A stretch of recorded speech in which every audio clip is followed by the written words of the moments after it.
Amém. Amém. Obrigado, Giovanni. Os irmãos estão me ouvindo bem? Sim. Sim. Muito bem. Irmã Hilde, não lhe cumprimentei. Um grande abraço, minha irmã. Irmãos, eu gostaria hoje de agradecer a presença de todos, né, todos que estão conosco hoje. E por dois encontros, né, 2 terças-feiras as passadas, nós falamos e buscamos um foco específico, que era olhar para nós mesmos. Antes da gente começar a falar, de assumirmos a postura de levarmos a palavra de Deus a outras pessoas, especialmente as famílias, a nossa família, as pessoas de casa. Então hoje eu quero dividir o nosso, eu quero dividir o nosso encontro hoje em 2 blocos. Acredito eu que a maioria das pessoas que estão conosco hoje já vem nos acompanhando nos últimos 2 encontros, né? E é muito importante que a gente desenvolva, porque o Senhor nos deu, a habilidade de entendimento. Né? Precisamos orar a dar entendimento. O Novo Testamento fala por várias vezes que, por meio do Espírito Santo, por meio da palavra de Deus, nós podemos ter pleno conhecimento da verdade. Hebreus, por exemplo, chega a citar que nós precisamos exercitar as nossas faculdades mentais. Então, é um exercício cristão desenvolver a habilidade de pensar, de enxergar, de compreender. Até porque, irmãos, existem coisas, existem assuntos na Bíblia que são fáceis. Qualquer pessoa pode compreender. Mas os irmãos hão de concordar comigo que existem assuntos difíceis, que não são simples, que não são fáceis. Não é? Graças a Deus que aqueles que nos levam para o céu são bem simples. Não precisa ser letrado, analfabeto, não precisa ser muito experiente, até mesmo aqueles que têm algumas dificuldades e até deficiências neurológicas podem compreender, porque Jesus deixou o evangelho para absolutamente todo mundo.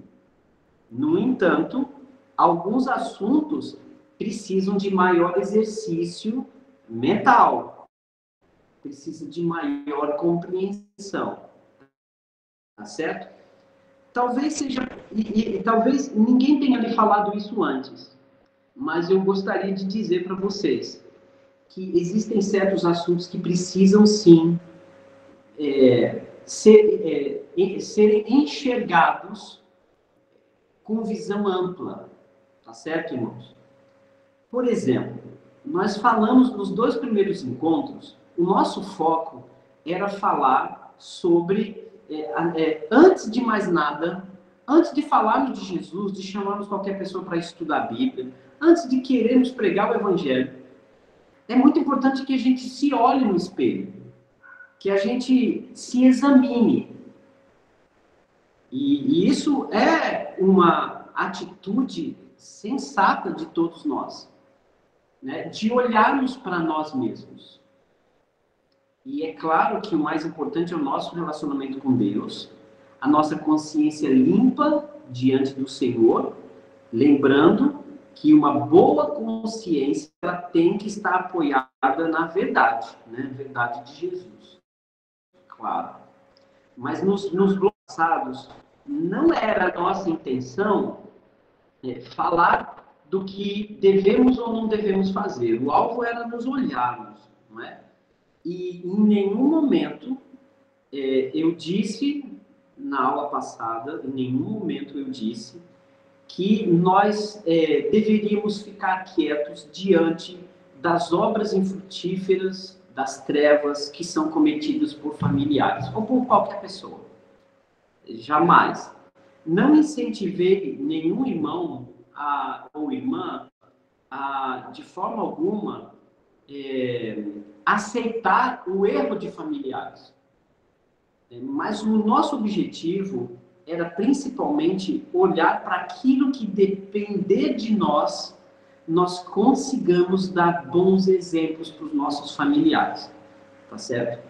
Até porque deixei claro o alerta de que a gente tem que evitar parecermos arrogantes, evitar que nós somos os chefes, que nós somos os doutores da lei, né? Ou ainda que nós devemos exercer uma autoridade obrigada ou forçada, não é? E nem era o objetivo, nós estamos falando sobre nossas ações. A partir de hoje, sim, serão nossas ações, né, enquanto pregadores do evangelho para a nossa família. Mas até a semana passada o objetivo era olhar para nós mesmos, ver o nosso exemplo e tomarmos alguns cuidados para não sermos os cristãos machões ou cristãs, né, que queiram ter tanto poder sobre os outros, que queira imprimir sua vontade, que queira muitas vezes ensinar doutrina para familiares ou para pessoas que nem conhecem a Bíblia, muito menos Jesus ainda. Então, o alvo era olhar para nós mesmos e sermos bons exemplos. Porque começa pelo bom exemplo a nossa pregação na nossa família.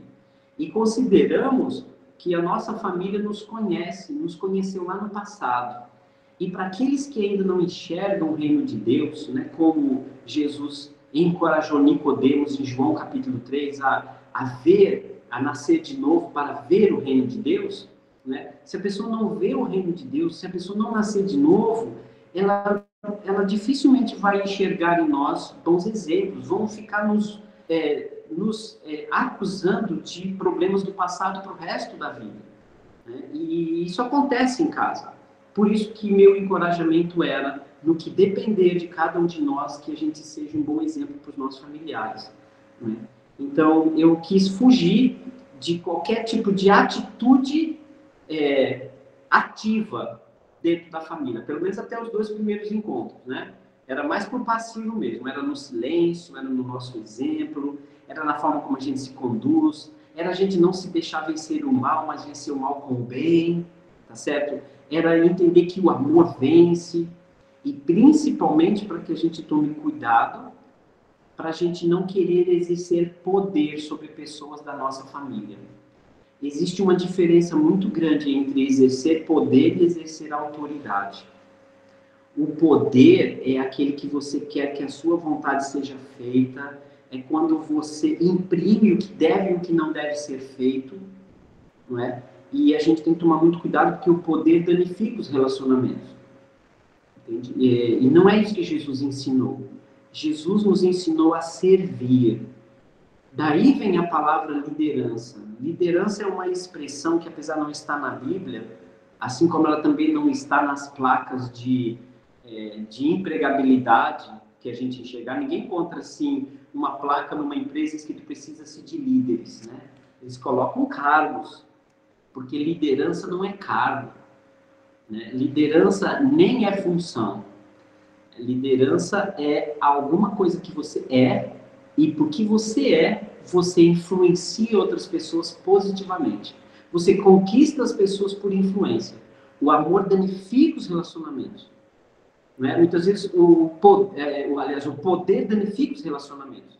A autoridade conquista. A autoridade é quando você tem conhecimento, quando você sabe o que você está dizendo, quando você está no caminho certo, quando você tem a verdade e quando você vive, né? Aquilo que Jesus disse, né?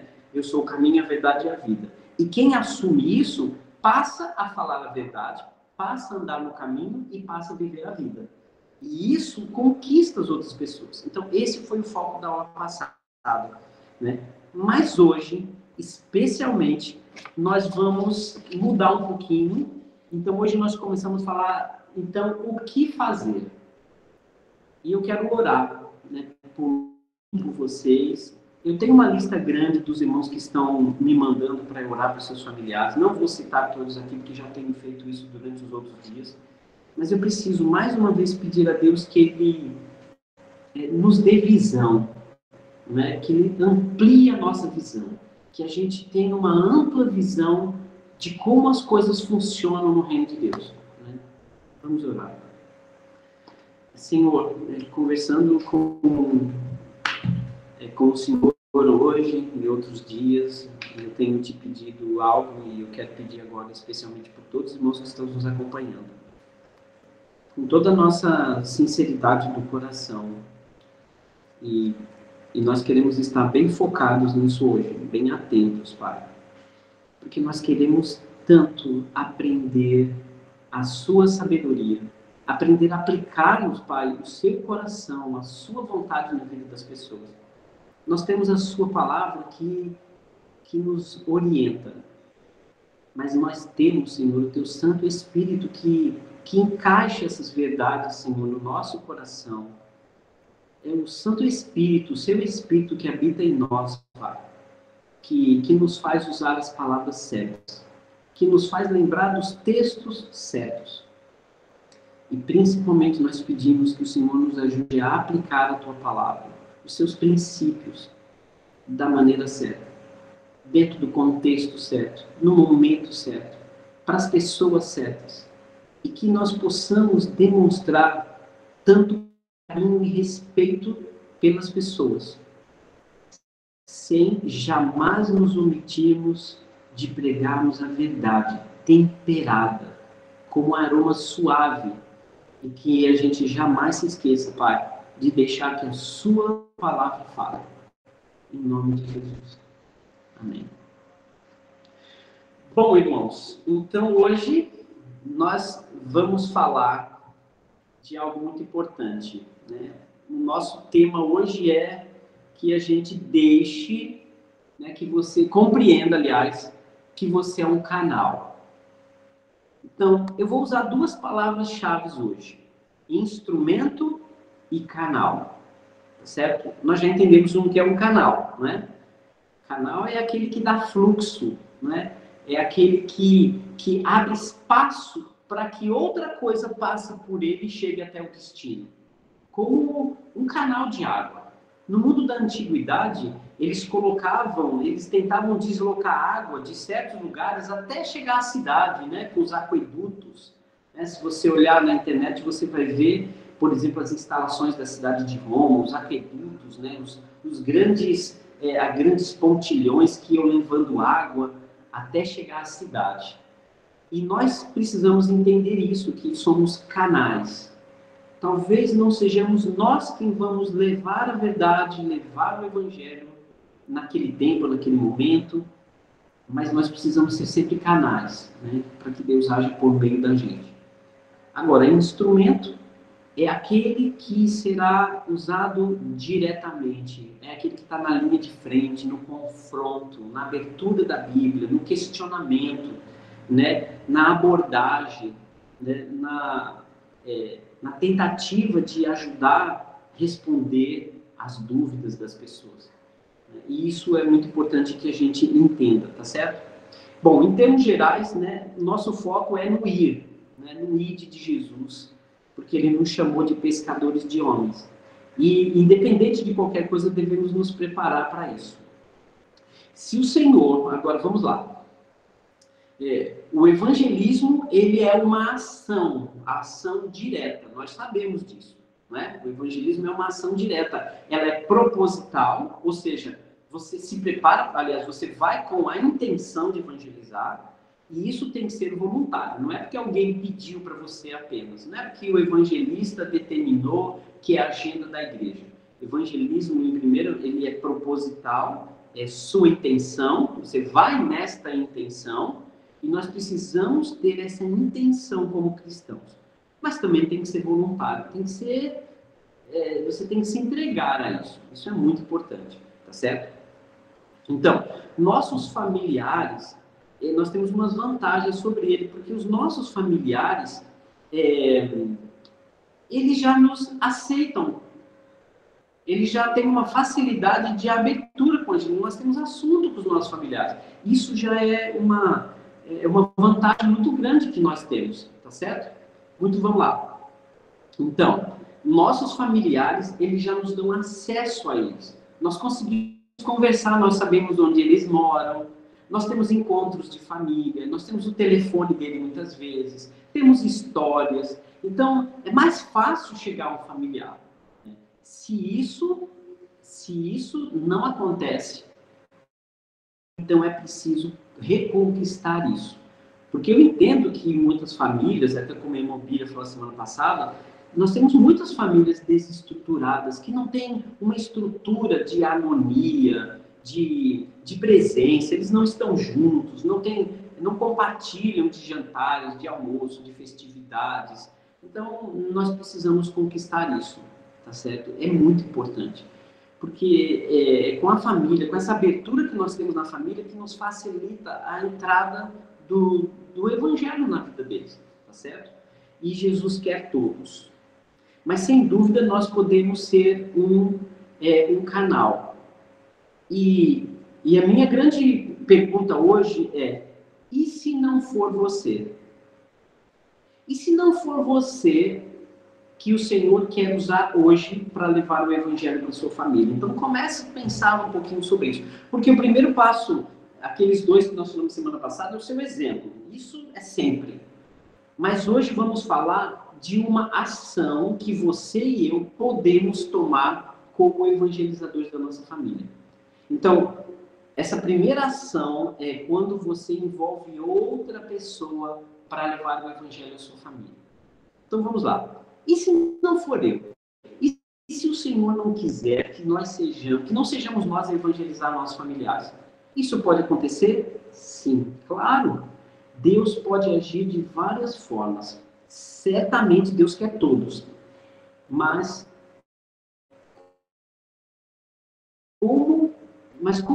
como podemos falhar nesse processo de evangelização em que nem sempre nós conseguimos alcançar? Mas, sem dúvida, nós podemos ser um canal. Talvez não seja você, mas você sempre será um canal.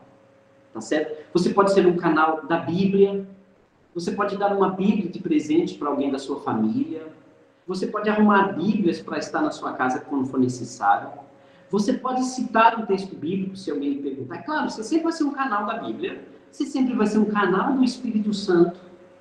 O Espírito Santo pode usar você para, de alguma maneira, você ser canal para a tua família. E a igreja, né, você pode ser um canal para a igreja, porque você é quem vai convidar. Você está frequentando a igreja assiduamente. Você está participando da igreja. E logo você é um canal da igreja para isso também. Sempre seremos canal. Se você não se sente canal, entenda que antes de mais nada, depois de você ser um exemplo, a primeira atitude que você deve entender que precisa ter é ser um canal.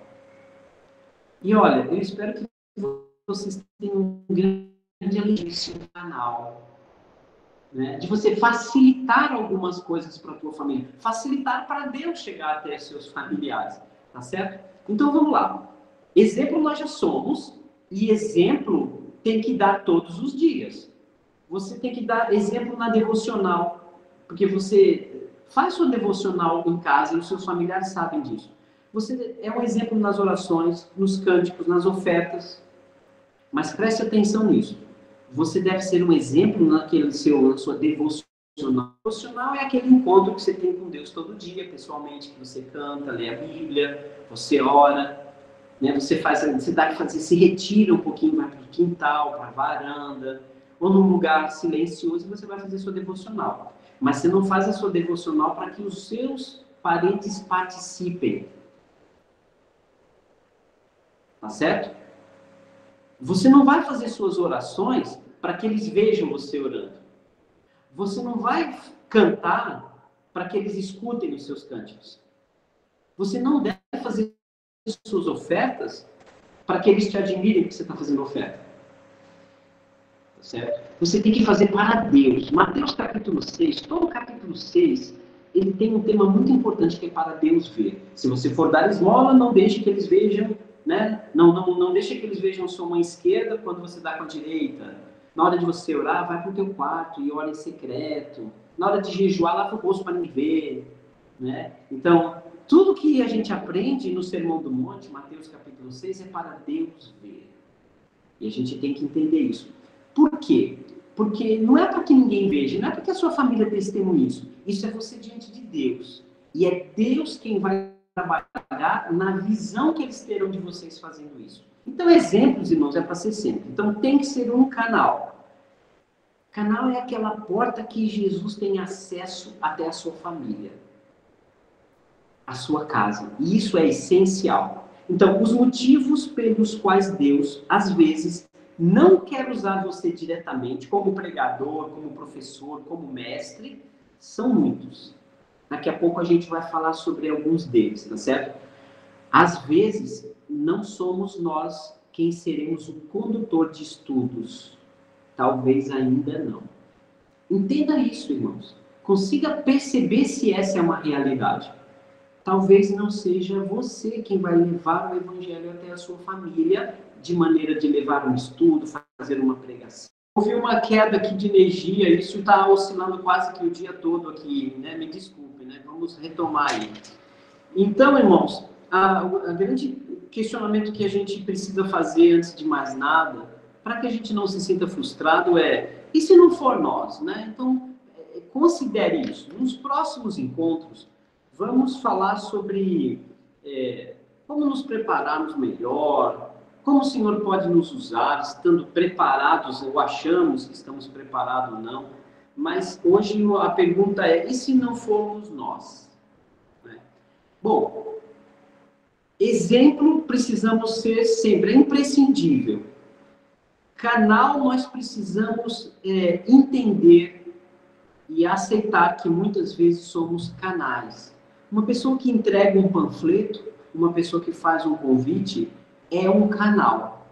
E quantos irmãos canais foram responsáveis pela conversão de tantas e tantas pessoas?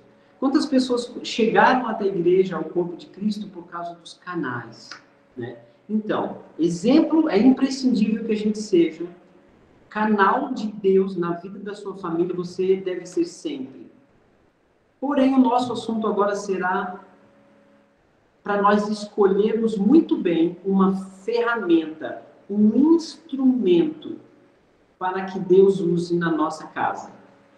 Eu estou falando de que Deus pode querer que um outro irmão ou uma outra irmã faça esse trabalho direto de estudo da palavra com a tua família, de pregação na tua casa, de direção da tua família.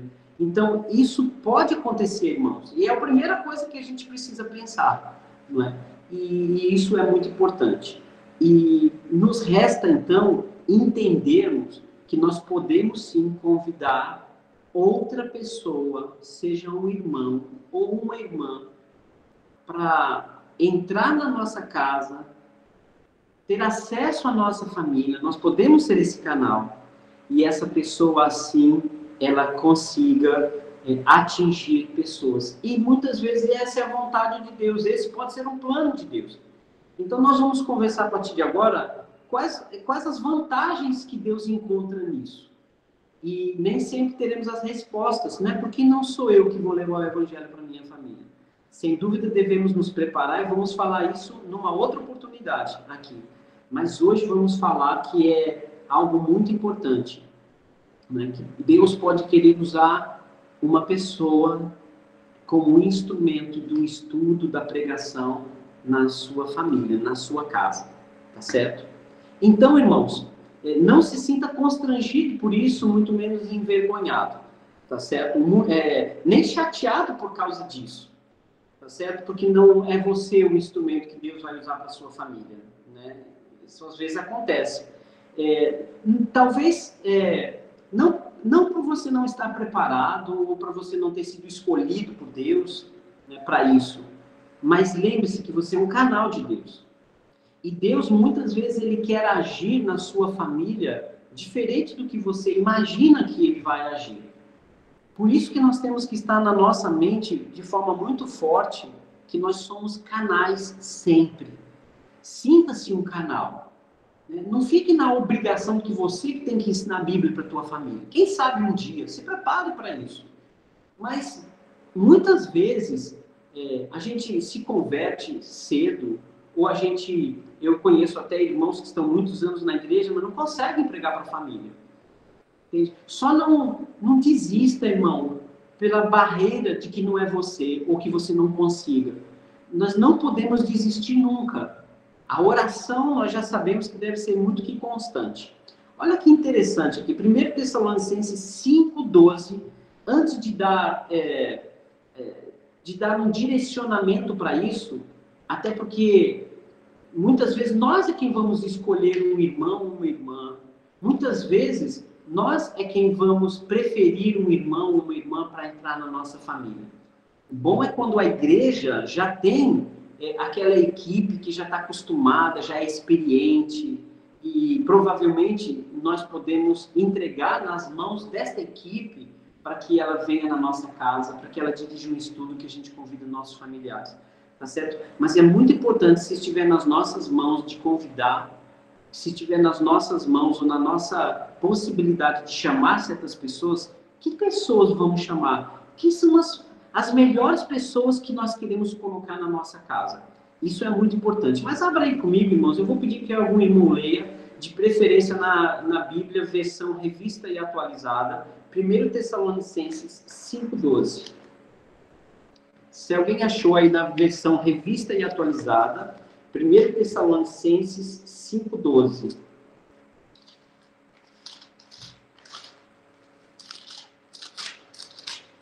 Pode ler.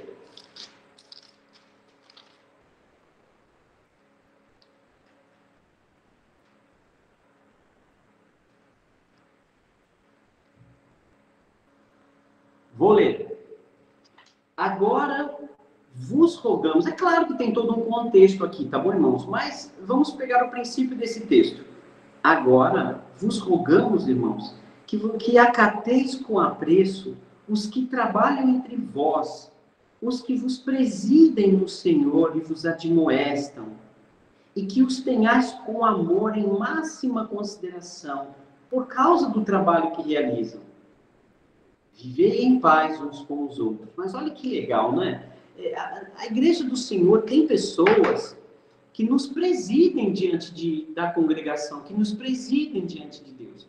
Há irmãos, né, e espero que a congregação chegue ao nível de ter irmãos que presidem os trabalhos, os estudos, os aconselhamentos. E isso é muito importante.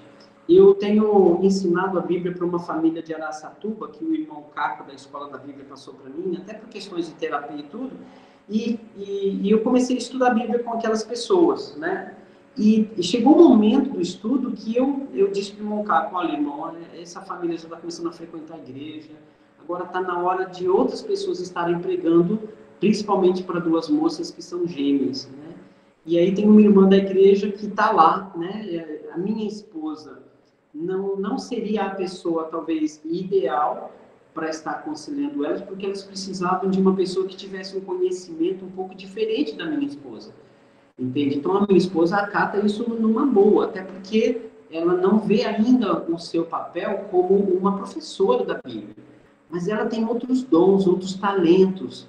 Mas aí uma irmã mais velha, com mais experiência, inclusive psicóloga lá da congregação de Araçatuba, assumiu o estudo com as mulheres daquela família. Né? E que bênção que está sendo. Né? Que bênção que está sendo. Nós somos canais para que alguma coisa acontecesse. E isso é muito importante. Então, por isso que esse texto aqui diz que existem pessoas, né? O texto, é claro, está falando para acatar, para respeitar as pessoas que nos presidem, essa é a intenção. Mas eu quero extrair outra verdade do texto, que é essa. Existem pessoas na igreja que nos presidem, tá certo? E ele usa adjetivos importantes dessas pessoas aqui, tá certo? Elas trabalham entre nós, nos presidem no Senhor, admoestam a igreja, né? Encorajam, ensinam. Tem pessoas próprias para isso. Se a igreja ainda não tem, se a igreja não escolheu, se a sua congregação ainda não tem esses evangelistas, ou se não tem uma boa conselheira para as mulheres, uma boa professora para as mulheres, né? Se não tem um presbítero, então, mas nós nem por isso vamos escolher qualquer pessoa. Tá? Não é que eu estou dizendo, veja bem, não estou dizendo que os irmãos não... Não, mas alguns irmãos não estão preparados, algumas irmãs não estão preparadas. tá certo? E um passo muito importante para levar para nossa família são pessoas que, de fato, tenham a experiência, certo? Que tenham preparo. E eu trouxe alguns textos importantes aqui, tá certo? Então, você é um canal, mas às vezes Deus quer usar uma pessoa como instrumento, tá certo? Um instrumento direto para evangelizar as pessoas. Se você não se sente preparado, se de alguma maneira você não alcança e não consegue, né? E não desista. Se você não consegue, se você não se sente preparado, se você fica nervoso, a gente vai voltar a falar sobre isso, mas eu quero que a gente se concentre hoje em outras pessoas que podem nos ajudar a pregar para a nossa família. Eu tenho um texto bíblico que traz um outro princípio. Vocês podem perceber que eu tenho usado muitos princípios, entendimentos da palavra, sem ferir a doutrina, sem má interpretação, mas extraindo de textos algumas verdades, como essa que a gente viu agora, né? O contexto e o texto aqui diz que as pessoas deveriam acatar, respeitar e até obedecer às pessoas que os presidem. Esse é o foco, eu entendi isso. Mas o que eu quero extrair da verdade é que existem pessoas que presidem a igreja, que estão preparadas para exortar a igreja. Se estão preparados para exortar a igreja, para conduzir muito bem, provavelmente elas devem estar preparadas também para conversar com pessoas da nossa família. Até porque não pode ser qualquer pessoa que você vai levar para sua casa, tem que estar preparada. Lembra daquela possibilidade de familiares nossos, às vezes têm acusações contra a gente? Já vivenciei, já presenciei situações em congregações em que o irmão foi para ir para a casa do outro irmão, começou a fazer amizade com todo mundo, e alguns familiares daquele irmão começaram a querer detonar ele para o evangelista. Ah, você não conhece o que ele fez no passado, ele fez isso, fez aquilo, então tem que ser alguém muito preparado. Então eu estou tirando agora de Gálatas capítulo 6 um outro princípio. O foco do texto é para a igreja, mas podemos extrair esse mesmo foco para situações em que a gente coloca pessoas em casa que tem que colocar com sabedoria. Gálatas capítulo 6, gosto muito desse texto. Ele traz algumas verdades muito importantes dentro do contexto que nós podemos aplicar ele nesse momento, tá bom? Gálatas capítulo 6, né? Ele diz assim, 6 versículo 1. O contexto aqui é, se alguém for surpreendido em alguma falta, então essa é a situação do texto bíblico.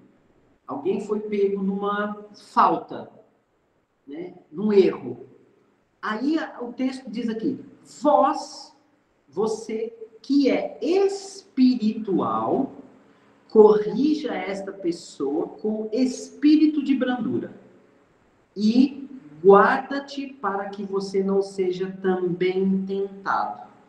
Eu encontro 3 princípios importantes aqui, meus irmãos. Eu acho que eu posso enxergar aqui o retrato de uma pessoa que eu levaria para minha casa para pregar o evangelho para minha família. E ele traz algumas questões muito importantes aqui. O primeiro, alguém espiritual, que significa o quê? Alguém que não anda pela aparência do mundo. Um irmão ou uma irmã que não vai na aparência do mundo, que ele vive na presença de Deus, é um amigo de Deus, ele se relaciona com Deus. Isso é visível e é notável. Então, eu quero levar para minha família, para pregar o evangelho para minha família, alguém espiritual. Alguém que vai saber se colocar diante das coisas do mundo que minha família está acostumada a se envolver. Mas com delicadeza, é isso que ele vai mostrar agora. Então, em primeiro lugar, chame para pregar para a tua família alguém espiritual. Alguém que é amigo de Deus, que se relacione com Deus. Alguém que tem uma intimidade com Deus. Que, principalmente, alguém espiritual é alguém que não está encantado pelo mundo, mas ele está encantado pelo mundo espiritual. Depois ele usa a palavra brandura. Brandura é uma pessoa equilibrada, como um vento brando. Não como um furacão. A gente não pode levar para a nossa família para pregar o evangelho, né? Uma pessoa que é maresia, que não é vento nenhum, e também uma pessoa que é um furacão. Tem que ser alguém manso. Não é alguém que derruba uma árvore como um vento forte. Também não pode ser uma pessoa que não vai fazer efeito. Tem que ser uma pessoa temperada, branda, que sabe ouvir, que não julga precipitadamente, Daí vem essa reação importante de mansidão, que é força sob controle. Outra palavra que ele diz aqui, que não é uma pessoa cheia de razão nem omissa. Essa pessoa que a gente chamar para pegar para nossa casa, tem que ser uma pessoa que sabe ser neutra, imparcial, né? Que ela não vai por interesse próprio, nem que ela vai falar de si mesma, nem que vai procurar os seus próprios interesses. Ela vai exaltar Jesus. Não é ela, mas a presença de Jesus que ela vai colocar na nossa família. Isso é muito importante. Não é o que ela pensa ou o que ela acha, somente o que a Bíblia fala. Isso será um instrumento de Deus na sua casa e na sua família. A vontade de Deus é que nós sejamos todos bem preparados, é claro, tá certo, irmãos? Mas pode ser que não estamos preparados para fazer isso agora. Né? Pode ser que a gente não está preparado para fazer isso agora. Então comecem a considerar um instrumento ideal para a tua casa, para a tua família. Ore a Deus, porque o próprio Senhor pode conduzir situações a levar isso a acontecer. É claro que nada disso está em nossas mãos, porém, o Senhor nos deu muitas situações que Ele quer que a gente conduza, tá certo? Quem dera se todos nós nos esforçássemos para sermos os professores da Bíblia em casa. Mas nem todos têm dom. Mas a necessidade pode tornar você até uma pessoa que se prepara o máximo possível, tá certo? Você pode entregar panfleto, você pode chamar uma pessoa para ir para uma reunião da igreja, você pode convidar para ir para um almoço da igreja, você pode promover um almoço, você pode promover um filme na sua casa, você pode fazer o que você quiser como canal.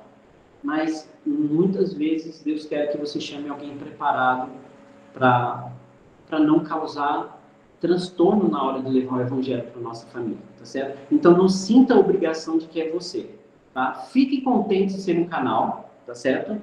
E o fato de alguém se converter na sua família não ser por meio de você, não importa. O que importa é que ele se converta e conheça Jesus Cristo, tá certo? Mas o que é o canal, só para lembrar, canal é ser exemplo, é uma pessoa de oração, é uma pessoa que guarda tempo, tá certo? Para orar pelo próximo, não é uma coisa aleatória. É uma pessoa atenta para orar a Deus e escolher um bom instrumento, um bom irmão, uma irmã que vai entrar na sua família e que pode fazer a diferença, tá certo? Mas o que pode dificultar eu pregar o evangelho na minha família são muitas coisas, só para deixar isso muito claro, tá certo? Bom, primeiro que Deus tem que ter um motivo. Pode ser que Deus tenha um motivo e que a gente não saiba qual é, que não sou eu que vou pregar para minha família. Tá certo? Deus pode querer multiplicar o nível de relacionamento entre os irmãos. Tá certo? Quando Deus usa uma outra pessoa na nossa família, a nossa família começa a se relacionar com outras pessoas da igreja. Porque se a nossa família entrar só por nosso intermédio, às vezes vai virar um grupinho, eu e minha família. E aí minha família não vai para outros eventos da igreja, porque está grudada em mim. E às vezes Deus quer que essa multiforme sabedoria de Deus também comece a ser melhor divulgada entre outras pessoas. Como é bom ver que familiares nossos também estão se envolvendo, que vão na casa dos outros irmãos, mesmo que eu não esteja presente. Às vezes pode ser esse o motivo, né? Uma irmã vai evangelizar sua esposa e elas se tornaram próximas e amigas e vão orar umas com as outras. Isso vai evitar isolamentos, né? Isso vai evitar isolamentos, tá certo? E aí isso pode começar a ressaltar a importância da família de Deus, aquilo que nosso irmão Giovanni falou outro dia, tá certo? A nossa principal família, ela será a igreja. Mas a nossa família de mais tempo, de tempo integral, é a família no sangue e na carne. E se a nossa família começar a se relacionar com outras pessoas da nossa família na fé, que maravilha que vai ser, porque você não vai atingir todo mundo. E você não pode cuidar de todo mundo da sua família na igreja. E nós temos irmãos que faz questão de cuidar da própria família na igreja e impede que irmãos e irmãs se relacionem com eles, que eles assistam outras aulas também. Então tem que tomar muito cuidado. Segunda coisa, nós não sabemos, às vezes, como responder perguntas. Nem sempre nós temos entendimento ou conseguimos argumentar na palavra, né? Achamos que devemos responder. E isso termina explicando coisas erradas e criando confusão na cabeça das pessoas, tá certo? Então isso é muito importante. Lembra o que o Luco disse? Como poderia entender se ninguém me explicar? Filipe estava preparado para explicar. E olha como Filipe explicou a palavra. certo? Olha, podemos saber a verdade sobre um assunto, mas muitas pessoas do mundo podem saber mais do que a gente. Eles podem até não praticar a verdade, mas eu já encontrei pessoas que sabiam tanto quanto eu. Não sabiam aplicar algumas coisas. Mas eu já vi muitas vezes nós querendo pregar para nossa família e pessoas da nossa família lerem a Bíblia mais do que a gente. Tem mais conhecimento, está mais tempo lendo a Bíblia do que a gente. Tá certo? E por isso tem que estar preparado sim. Outro exemplo pelo qual talvez Deus não nos use é porque nós vivemos no passado uma vida tão errada, tão perturbadora, que a nossa família ainda olha para a gente com o olhar do passado. Até que isso se apague, até que isso seja quebrantado, é difícil. Lembrando que muitas vezes nós marcamos as pessoas da nossa família. Muitas pessoas da nossa família podem estar marcadas por coisas do passado. Isso precisa ser tratado. Né? Isso não é uma coisa tão simples. Por isso que escolher um bom instrumento de Deus é alguém que saiba tratar desses problemas em casa. E eu sempre digo que Deus cura, mas às vezes Ele não quer curar. Quando Deus não cura, Ele pode tratar a longo tempo para que essa pessoa um dia esteja melhor ou seja curada. Mas às vezes Deus não cura, às vezes Deus não trata. Às vezes Ele quer que você fique com aquilo pro resto da sua vida, mas Ele vai cuidar. Ele vai te acompanhar todos os dias. Ou Deus cura, ou Deus trata, ou Deus cuida. E para finalizar, irmãos, é uma questão de humildade nossa. Enxergarmos que nem sempre seremos nós que vamos pregar o Evangelho para os nossos familiares. Isso é uma questão de humildade, irmãos. Não há... E lembrando que existem irmãos que até por conta do perfil comportamental, até que ele cresça e se desenvolva na igreja, tem irmãos que sofrem psicologicamente para pregar o Evangelho para alguém. Tem gente que passa mal. Tem gente até que adquire doenças psicossomáticas pela aflição de querer pregar o Evangelho para a família e não consegue. Simples, Jesus colocou instrumentos. Mas o que Deus não abre mão é de que você seja um canal. Que isso brote no nosso coração, nessa primeira ação, que pode não ser ensinar a Bíblia para ninguém, mas levar alguém que ensina a Bíblia. Mas que a gente escolha muito bem aquele irmão ou aquela irmã que vai entrar na nossa casa. Porque nós também sabemos que na boa intenção, muitos irmãos levaram irmãos para casa e foi um desastre. Eu já passei por isso. Não é? Já levei um casal de irmãos para minha casa e foi um desastre. Foi um grande desastre. Entendeu? E até hoje é difícil de recuperar as pessoas que foram perdidas naquele desastre. Entende? Mas o Senhor reina e o Senhor está no controle de todas as coisas. E, irmãos, vamos nos alegrar por sermos canais. Seja um canal. Se você não consegue ser um instrumento direto, seja um canal e deixe Deus passar por você e atingir sua casa. Porque o mais importante não sou eu, nem é você. Não há status nenhum em batizar ninguém, nem estudar a Bíblia com ninguém. Nossa obrigação, a glória e a honra é ao Senhor Jesus Cristo que morreu por nós, é a Deus que deu seu grande amor, e ao Espírito Santo que convence as pessoas, a nossa família, do pecado, da justiça e do juízo. Que a palavra do Senhor habite nos nossos corações. Amém. Entrego a palavra para o irmão Avaí.